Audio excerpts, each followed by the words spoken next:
दूध पिलाती है, वो उससे इतना प्यार करती है, उसे अपने सीने से लगा के रखती है, लेकिन परमेश्वर अपने बच्चे को, आपको, मुझे उससे भी ज्यादा प्यार करते हैं। और वो शैतान के हाथों से हमें बचाना चाहते हैं। और शैतान का राज्य जो अब जिस जीवन में हम जी रहे हैं, जो शैतान का राज्य है, उससे हमें बचाना चाहते हैं। इसीलिए उन्होंने अपने एक लौते बेटे को हमारे लिए, हमें अनंत काल का जीवन देने के लिए भेजा है। और लोग फिल्म स्टारों के दीवाने हैं, लोग क्रिकेटर्स के दीवाने, खिलाड़ियों के दीवाने हैं, लेकिन मैं परमेश्वर की पुत्र की दीवानी हूं।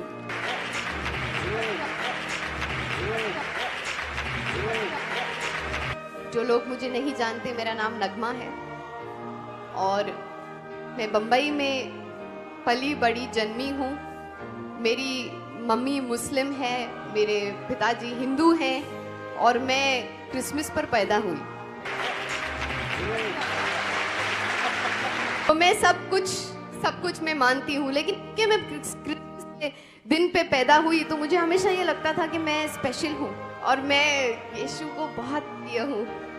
इसीलिए शायद पूरी दुनिया मेरा जन्मदिन मनाती है। और मैं आपसे इतना कहना चाहती हूँ कि जात पात में मैं नहीं मानती। यीशु भी धर्म के लिए नहीं आए थे। यीशु प्यार बांटने के लिए, सत्य बांटने के लिए और हमें सही रास्ता दिखाने के लिए आए थे, क्योंकि वही है सही रास्ता, वही है सत्य और वही है जीवन।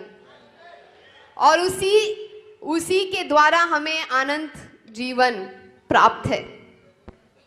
मैं सिर्फ ये कहना चाहती हूँ आपसे कि पिछले 20 सालों से मैं फिल्म इंडस्ट्री में हूँ। मैं सिर्फ ये बताना चाहती हूँ कि जब हम परमेश्वर में हैं, जब हम यीशु मसीह में हैं, तो हम हमेशा जवान रहते हैं, हम हमेशा हरे भरे रहते हैं, क्योंकि परमेश्वर ने कहा है कि मैं रेगिस्तान में भी अपने बच्चों के लिए फव्वारे बनाऊंगा। तो आप सब उसको इतने प्रिय हैं कि मैं आपको क्या बताऊं। शायद वही बताने आई हूं यहाँ पर। और मैं इतना बताने आई थी कि एज एन एक्टर, आप तो जानते हैं फिल्मी जीवन कैसा होता है। हम लोग चूना लगाते हैं और सबको बहुत उल्लू बनाते हैं। हम लोग पर्दे पर एक नाटक करते हैं पर्दे पर, लेकिन पर्दे के बाहर भी नाटक करते हैं। और हमारा काम, अगर हम बहुत अच्छे हैं तो जाहिर सी बात है बहुत साल टिकते भी हैं। मेरे ख्याल से मैं थोड़ी बहुत ठीक हूँ, इसलिए मैंने 100 से अधिक फिल्में की हैं, 9 से भी अधिक भाषाओं में, 20 साल से टिकी भी हूँ, तो थोड़ा बहुत अपना काम जानती हूँ। और इतना आप लोगों को बताना चाहती हूँ कि जब हम लोग एक्टिंग करते हैं तो हम लोग ऑब्जर्वेशन भी बहुत अच्छी कर लेते हैं। जॉनी बाई से अच्छा ऑब्जर्वेशन कौन कर सकता है। अब मैं यहाँ से जाऊंगी तो वो भी मेरी नकल भी करके दिखा सकते हैं, लेकिन वो ऐसा नहीं करेंगे, मैं जानती हूँ। हम अक्सर असली जिंदगी में भी फिर नाटक ही करते हैं, एक दूसरे से बहुत कुछ अलग से हो जाते हैं, क्योंकि फिर हमें वो एक एक्टर बन के रहना है, हमें वो इमेज संभालनी है, हमें अपना वातावरण ठीक रखना है, तो उस हिसाब से हमें ऐसे ही करना पड़ता है। और आजकल तो सभी कोई एक्टर बनना चाहता है ना, सब कोई एक्टर बनना चाहता है, तो सब कोई बहुत अच्छी एक्टिंग कर लेता है। और क्योंकि हम पहचान लेते हैं, क्योंकि हम एक्टर्स इतने अच्छे हैं, इतने साल से हैं, हम पहचान लेते हैं लोगों की एक्टिंग, तो हमें ऐसा लगता है कि सब कुछ हमारे इर्द गिर्द बनावटी है। लेकिन जब हम ऐसा व्यवहार करते हैं तो हम समझते हैं सिर्फ हम ही जानते हैं कि हम क्या कर रहे हैं, लेकिन हमारे अलावा कोई और हमें देख रहा है, ऊपर वाला हमें देख रहा है, और वो नहीं चाहता है कि हम ऐसी बनावटी जिंदगी जिए। कई बार ऐसा होता है कि जब हम लोगों के सामने आते हैं, कई बार क्या, हमेशा ही ऐसे होता है, जब हम लोगों को देखते हैं तो हम लोगों को देखकर भी नहीं देखते। अरे आप कैसे हैं, आप ठीक है ना, मैंने तो आपको देखा ही नहीं। अक्सर ऐसा करते हैं ना, सब लोग करते हैं, हम सब करते हैं, है ना। हम ऐसे करते हैं, फिर देखने के बाद मन में कुछ और चलता रहता है, अरे यार ये क्यों मिल गया मुझे। मुझे इसको मिलना ही नहीं था आज। तो ये जो सारा दोगलापन हम में है, ये सारी हिपोक्रेसी जो हम में है, जो हम बनावटी जीवन जीते हैं, जब मुझे ऐसा लगा ये सारी चीजें देख कर के क्या यही जिंदगी है? क्या परमेश्वर ने हमें इसी तरह से जीने के लिए यहाँ पर भेजा था कि इस जिंदगी में कुछ और भी है जिसके लिए हम यहाँ आए हैं? ये तो सब चलता रहेगा, जीवन चलता रहेगा। और मेरे जीवन में बहुत आनंद था, पैसों से, हर तरीके से, because he will never leave me nor forsake मी। वो आनंद जो मुझसे कोई चुरा नहीं सकता, जो कोई ले जा नहीं सकता। परमेश्वर क्योंकि मुझे अपनी बेटी मानता है, आपको अपना बेटा मानता है और हम सबको अपना बच्चा मानता है, वो हमसे इतना प्यार करता है, इतना प्यार करता था, करता है, करता रहेगा। वो परमेश्वर जिसने इस सृष्टि को बनाया है, जो अनंत तक, एंड तक वो सब कुछ जानता है, वो असीम है। वो जानता है कि हमारी जिंदगी की हर एक जरूरतें क्या है, वो जानता है कि हमारे दिल में हमें क्या चीज चाहिए, हमें किस चीज की जरूरत है। और परमेश्वर हमारे जिंदगी में कभी हमें दुख नहीं देता, क्योंकि परमेश्वर तो वो माता पिता की तरह है जो बच्चों को प्यार करता है। क्या हमारे माता पिता हमें दुख दे सकते हैं? क्या वो अपने बच्चे को दुखी देखना चाहते हैं? कभी नहीं। उसी तरह से परमेश्वर भी हमको कभी दुखी नहीं देखना चाहते। लेकिन शैतान है ना, वो अपना काम करता ही रहता है। चोर का काम क्या होता है? वो चोरी करना होता है। वो आके चोरी करता है, दंगा करता है, मस्ती करता है, हमें दुख देता है और हमारी नींदों को चुरा लेता है। लेकिन परमेश्वर ने उसकी भी योजना की। परमेश्वर ने अपने एकलौते बेटे को भेजकर, मुझे अक्सर जीवन में ऐसा लगता था कि ठीक है परमेश्वर, मेरे से गलती होगी, मैंने गलती तो की होगी। अब हम झूठ तो बोल ही देते हैं। जब कोई हमारे घर में फोन कर लेता है तो हम नौकर को बोलते थे, अरे अरे बोलते नहीं है घर में, है ना। और इसी तरह से हम छोटी छोटी झूठ तो बोलते हैं। झूठ छोटा हो या बड़ा हो, झूठ तो झूठ ही होता है ना परमेश्वर की नजर में। तो हम पश्चाताप कर सकते हैं, हम ये कह सकते हैं। मुझे ऐसा लगा कि परमेश्वर मुझे इतना चाहते हैं, परमेश्वर ने मुझे छुआ और परमेश्वर चाहते हैं कि मेरी जिंदगी बदल जाए। तो परमेश्वर ने सारे चमत्कार मेरी जिंदगी में दिखाना शुरू किए। मुझे वो आनंद दिया, मुझे वो शांति दी जो असीम थी, जो मुझसे कोई नहीं, मुझे खुद नहीं समझ में नहीं आता था कि अरे यार मैं अभी आज इतना काम नहीं कर रही हूँ लेकिन मुझे इतनी शांति क्यों है। लोगों को देखकर उनका चैन बिगड़ जाता था। अरे ये तो इतना कुछ कर नहीं रही है, फिर इतना खुश क्यों नजर आ रही है?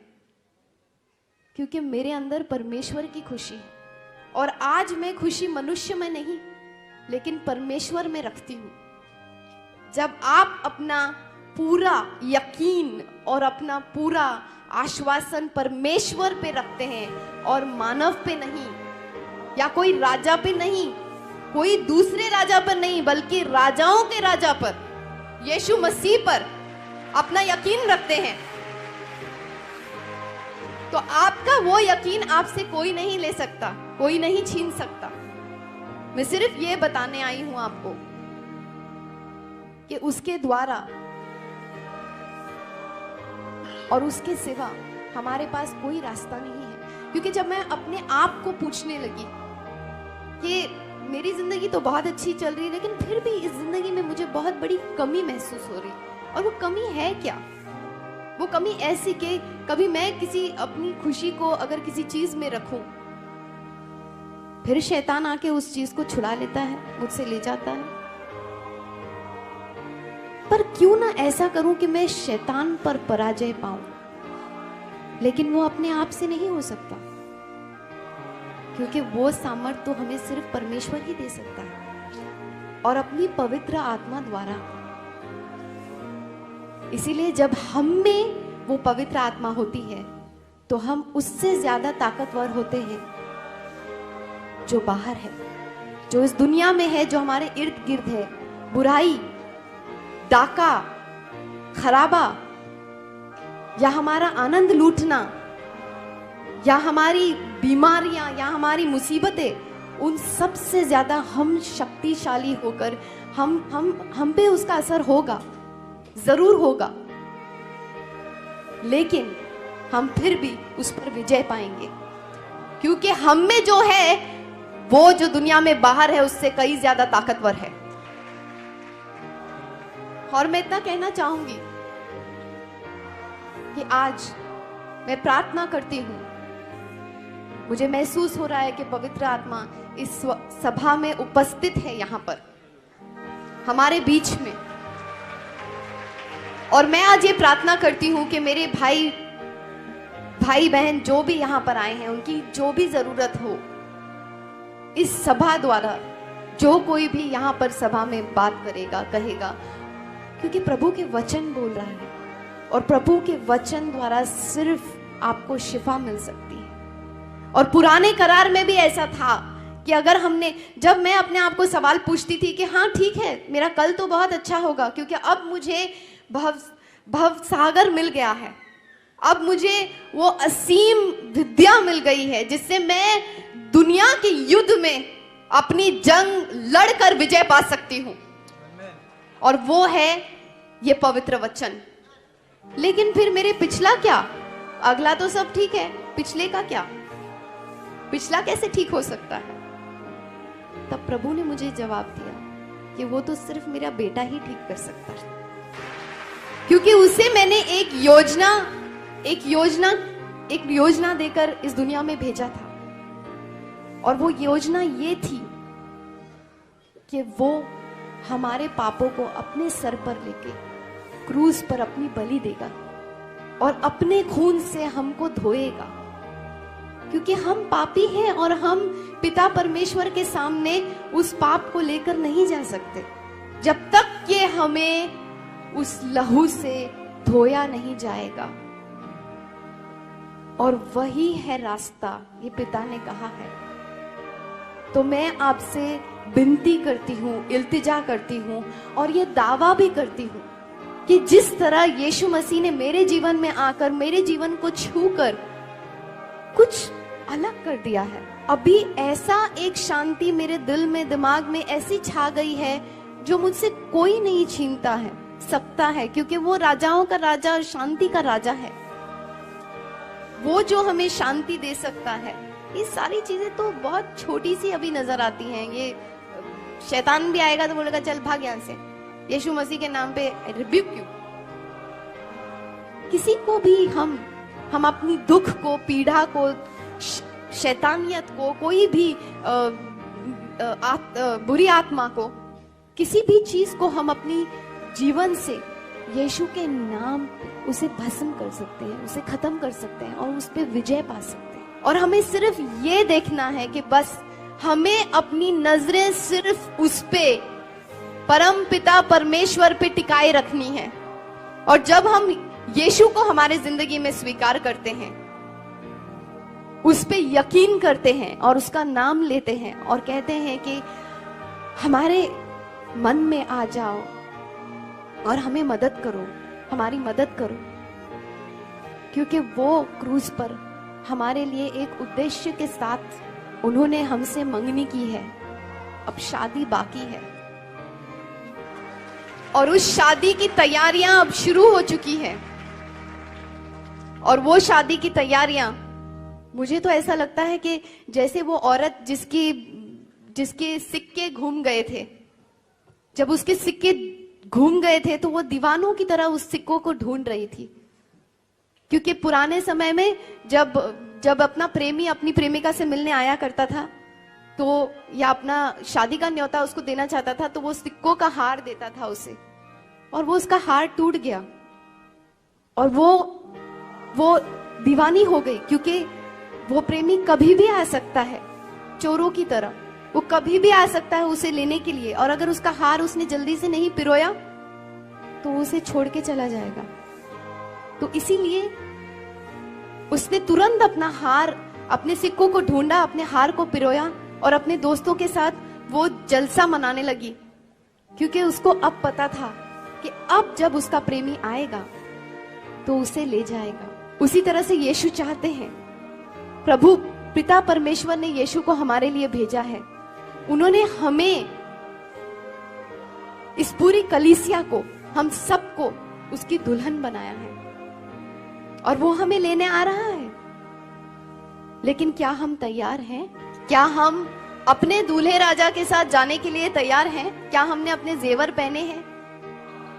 हमें कुछ नहीं करना है, क्योंकि हमारे सामर्थ्य से नहीं और किसी भी चीज से नहीं, बस सिर्फ प्रभु की करुणा से, प्रभु की करुणा से और अनुग्रह से हमें यह मुफ्त तोहफा मिला है मुक्ति का। हमें सिर्फ उसे अपनी जिंदगी में अपनाना है, स्वीकार करना है और अपनी मुक्ति पर काम करते रहना है, सिर्फ नजरें उसकी तरफ टिकाए हुए। और मैं जानती हूं, मैं चुनौती देती हूं आपको कि जिस तरह से प्रभु ने मेरी जिंदगी छू के मुझे आनंद दिया है, और मैं ये जानती हूं कि यह आनंद मुझसे कोई नहीं छीन सकता, मैं दीवानों की तरह जाकर इसका ऐलान कर सकती हूं कि प्रभु ने मुझे इतनी खुशी दी है, इतनी खुशी दी है कि अब वह खुशी मुझसे कोई नहीं छीन सकता। जो मैंने प्रभु की महिमा देखी है और जो यीशु मेरे जिंदगी में और जीवन में कर रहा है, मैं सिर्फ वो खुशी आप सबके साथ बांटना चाहती हूँ। और आज वो गवाही बनकर आपके सामने खुलेआम ऐलान करना चाहती हूँ कि मैं उसकी दीवानी हूं।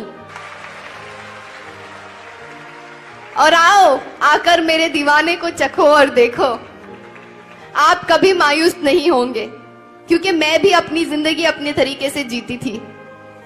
लेकिन आज जब मैंने अपने आप को पूरी तरह से उसके हाथ में समर्पित कर दिया, ऐसे नहीं कि रात में समर्पित कर दिया और सुबह में वापस ले लिए, ऐसा नहीं होना चाहिए, अधूरा समर्पण नहीं होना चाहिए। जब हम दिल से कहते हैं कि प्रभु हमारे सारे बोझ तू ले ले, क्योंकि तू हमारे लिए क्रूस पे चढ़ा था, तूने हमारे लिए अपना खून बहाया और तूने हमारी सारी दुख, तकलीफें, पीड़ा, बीमारियां, ये सब हमसे लिया। तूने कोड़े खाकर अपनी जान की बलिदान सिर्फ इसलिए दी ताकि हम चंगे रहें, हम खुश रहें। और हम इस बात पर विश्वास करते हैं क्योंकि वो क्रूस पर चढ़ने के बाद तीसरे दिन जी उठे। और आज उन्होंने कहा है कि मेरे नाम से अगर तुम मेरे पिता से कुछ भी मांगो तुम्हें वो जरूर मिलेगा। और मुझे ये पूरा आश्वासन है कि एक बार आप यीशु मसीह को अपने जीवन में, अपने दूल्हे राजा को अपने जीवन में बुला के देखना, आपकी जीवन की हर सुबह सुनहरी होगी।